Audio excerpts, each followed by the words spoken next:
ang karugtong ng ating kwento na ng mag-amang sabungero. Si Carpio. Hindi niya alam ang dapat niyang gawin. Kung dapat ba siyang sumagot o pumasok na lang ng loob ng bahay. Ano naman ang pakialam mo? Matapang niyang sagot habang nanginginig ang kanyang kamay. Umangat ang mga kilay ng matanda habang nagwiwika ng, "Kung alam mo lang talaga ang hawak mo, bata, baka hindi mo na yan ipagmamalaki." Anong ibig mong sabihin? Napapalunok na sagot nitong si Carpio. Umiling naman ang matandang lalaki. Saka ito humihibang papalapit sa kanya.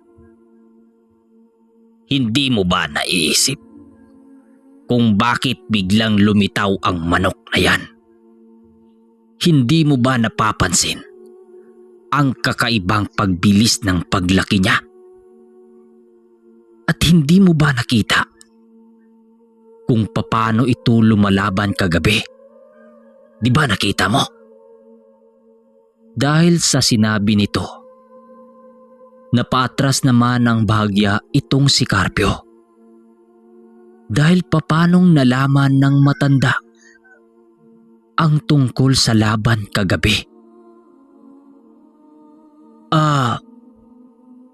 Anong alam mo sa bagay na yan? Nauutal na tanong nitong si Carpio. Dahan-dahang ngumiti yung matanda.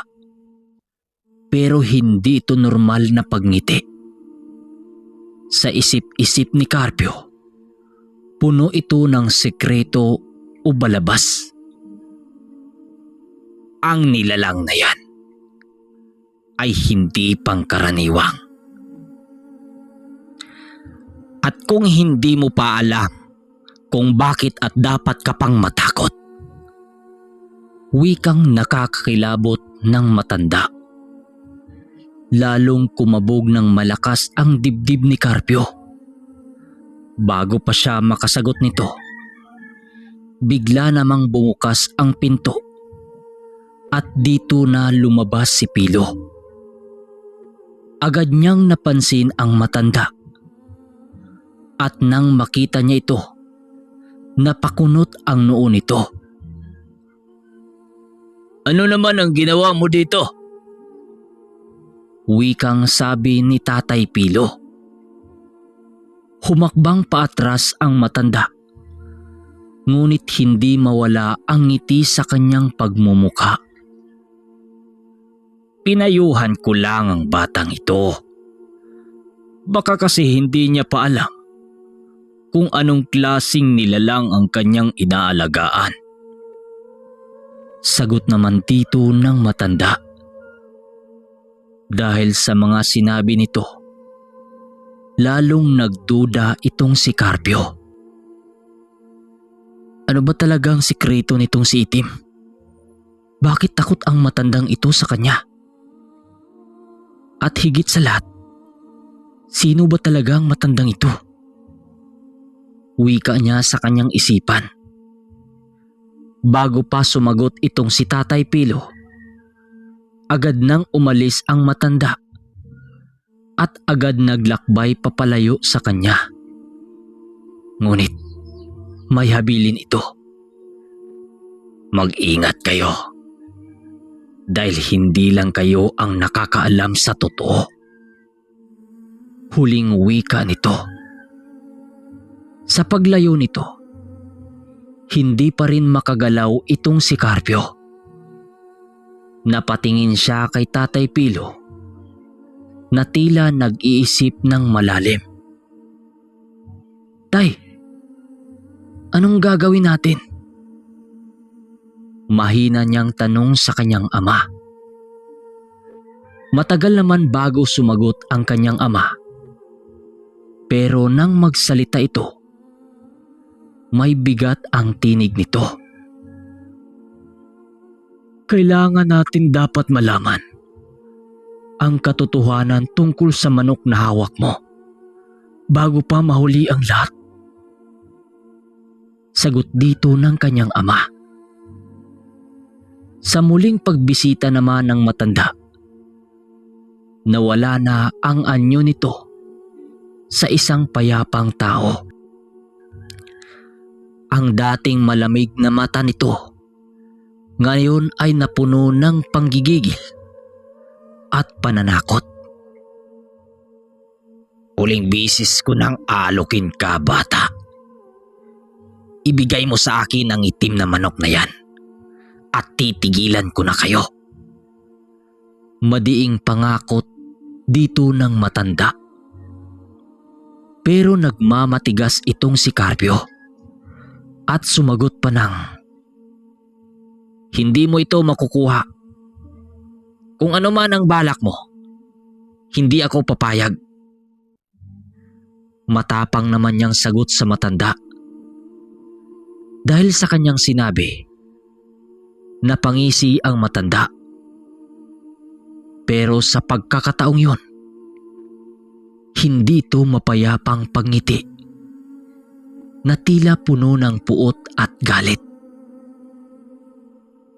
Akala mo ba makakaya mong protektahan ang sarili mo ang taong yan?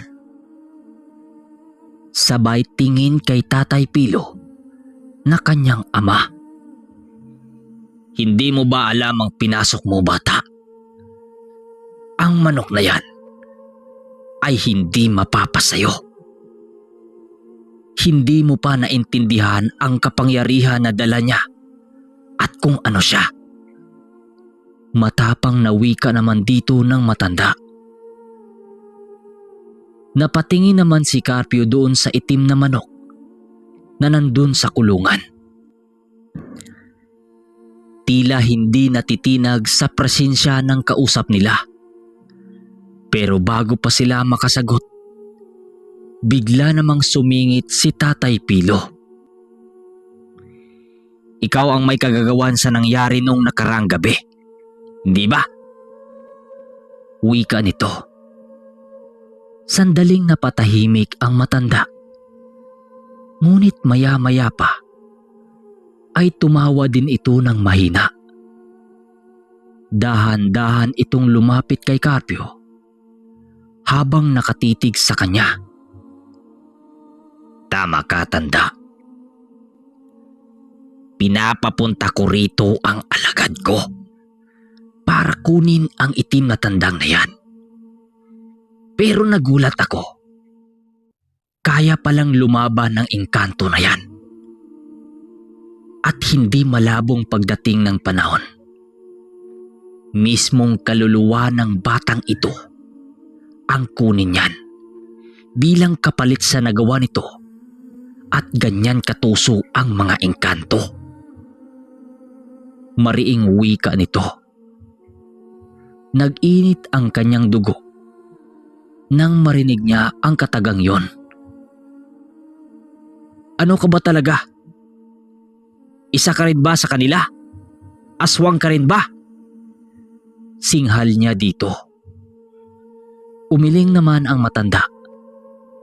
Pero may ngiting pilit na pumipigil. Mas malala pa ako sa kanila, bata. Matigas na wika nito. At sa isang iglap, ang anyo ng maamong matanda ay unti-unting nagbabago. Humahaba ang mga daliri nito. Tumalim ang mga kuko. At ang mga balat nito ay unti-unting mas naging maitim. At ang kanyang mga mata ay naging purong pula.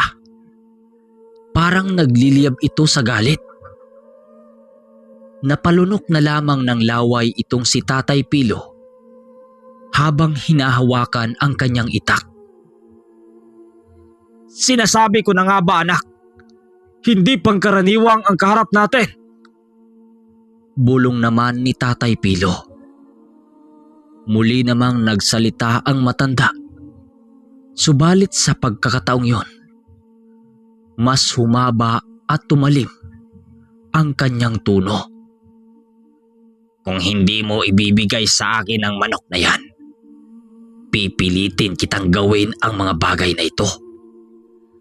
At sa isang iglap, biglang nawala ang matanda sa kinatatayuan niya. Merong isang malakas na hangin ang dumaan sa pagitan nilang dalawa.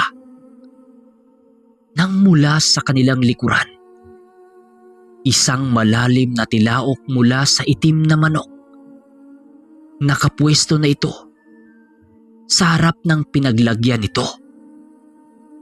Ang mga pakpak nito ay bahagyang nakabuka at ang maiitim nitong mata ay nakatitig sa matanda.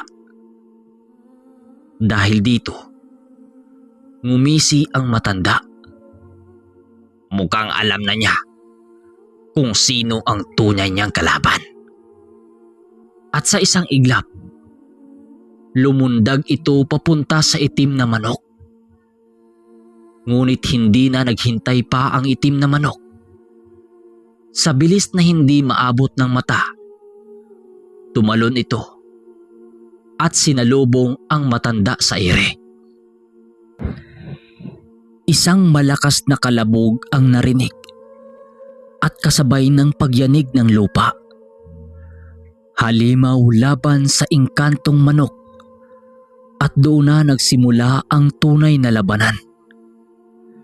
Lumabas na rin ang ibang aswang at pumanhik sa bahay ng mag-ama. Sa gitna naman ng labanan, halos madurog na ang manok laban sa matanda at sa mga kasamang aswang nito. Nang biglang lumitaw ang isang mapang-itim na aura na lumitaw sa bakuran. Napaatras ang mag-amang Carpio at Pilo at ang matanda na kasama ng mga aswang.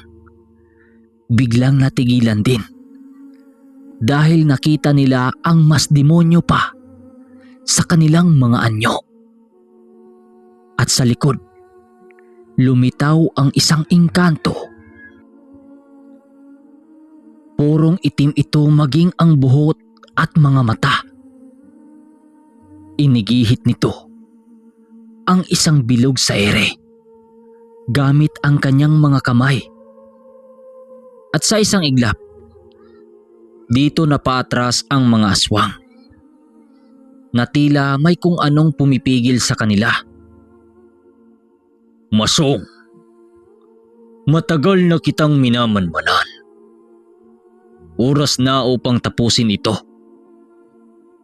Wika ng nakakatakot na boses ng engkanto. Naglangit-ngit si Masong pero halata ang takot sa kanyang muka. Pero hindi natinag dito ang engkanto. Ang tandang na ito ay hindi siya pangkaraniwang. Siya ay pinadala upang labanan ang api sa kung sinong may hawak sa kanya. Ngunit dahil din sa kanya, napilitan akong lumantad. Ang galing! Pare-pareho lang naman tayo ng budhi. Nagpapanggap kang mabait pero sa huli, maniningil ka ng kapalit. Sagot ng matanda sa engkanto. Nagulat naman si Carpio sa kanyang mga nasaksihan. Sino ka? Wika niya. Saglit na tumingin sa kanya ang engkanto bago bumalik ng tingin sa matanda. Ako ang may-ari sa tandang, kaya dapat tapusin na kita. Sa isang iglap, gumuhit ang tagisa ng engkanto laban sa aswang. Nagsimula ang labanang hindi pa nakita ng mag-ama. Engkantong demonyo laban sa mga aswang. Ang kanilang tahimik na buhay ay tuluyang nabago. At sa gabing yon, isang matinding sagupaan ang nagpapasya kung sino ang tunay na malakas. Inkantong kampo ng demonyo o ang mga aswang na kampon din ng Satanas. Matapos ang matinding sagupaan, nanumbalik ang katahimikan sa kanilang bakuran. Wala na ang mga aswang at naglaho na din ang inkantong kampo ng demonyo. Iniwan lamang ang masamang sangsang ng hangin sa buwan na tila nagpaalala sa kanila ng mga nangyayari. Pero sa gitna ng lahat, nanatili lamang ang itim na manok. Nakaupo ito sa kulungan na tila walang bahid ng sugat. Ngunit ang kanyang mga mata nanatiling nakamasid sa malayo. Dito na huminga ng malalim si Carpio at dahan-dahang lumapit sa kanyang tandang. Hindi ka nga ordinaryong manok. Mahina niyang tanong habang nakatingin dito. Pero sa isip-isip niya, bakit kailangang maglaban ang mga ito kung iisa lang naman ang kanilang pinagmulan? Kampo ng kasamaan. Hanggang sa muling bumalik sa kanyang isipan ang sinabi ng matanda. Napakana lang ito para mahulog siya sa bitag. Pero mas tumatak sa kanyang isipan ang ginawang pagtulong ng nilalang na yun sa kanya. Sa loob ng ilang buwan, inaakala niyang hindi na siya babalik ng dati niyang gawain. Subalit dinaglaon, bumalik nga siya sa mga pasugalan. Hindi na rin siya napipigilan ng kanyang ama na tila may kumontrol sa kanya. Sa isip-isip niya, may malalim na dahilan at kung bakit dumating sa kanya ang manok na yon. Para matali sa kadena ng pagsusugal. Lumapit naman ang kanyang ama at tinapik sa balikat itong anak niya. Ang dating sabungero na umalis at nagbago ay bumalik sa mundo kung saan buhay ay umikot sa sugal. Ngayon ay tila wala ng layunin sa buhay para magbago. Nang dumating ang nilalang. Pero naguguluhan itong si Carpio kung bakit pinagtanggol sila ng tandang kung may mga aswang sa paligid sa kanila. Ang sabi ng ama niya na baka totoo ang sangguni ni Masong na pinaglalaruan lang siya ng mga demonyo. At magmula ng gabing yon, nagsimula ang yugto ng buhay ni Carpio kung saan ang sabong naroon siya at paminsan-minsan kasama niya ang itim na manok. Walang panama sa kanya ang mga kalaban niya sa mga sabong. Sa paglipas ng ilang gabi, naging bahagi na sa kanyang buhay ang itim na manok. Habang yung ama niya, hinahayaan na lamang siya. Dahil kahit anong pagpigil niya dito, wala itong magagawa. Hindi na salita ng tinda ang inatupag nitong si Carpio dahil linggo-linggo naroon ito palagi sa sabungan. So mga kapatid, ito ang ating yugto. Pabang sa susunod na episode. At huwag kalimutang mag-subscribe sa ating channel. At kung nagustuhan nyo ang ating kwento, paki-like at huwag kalimutang mag-share. Maraming salamat. God bless sa lahat.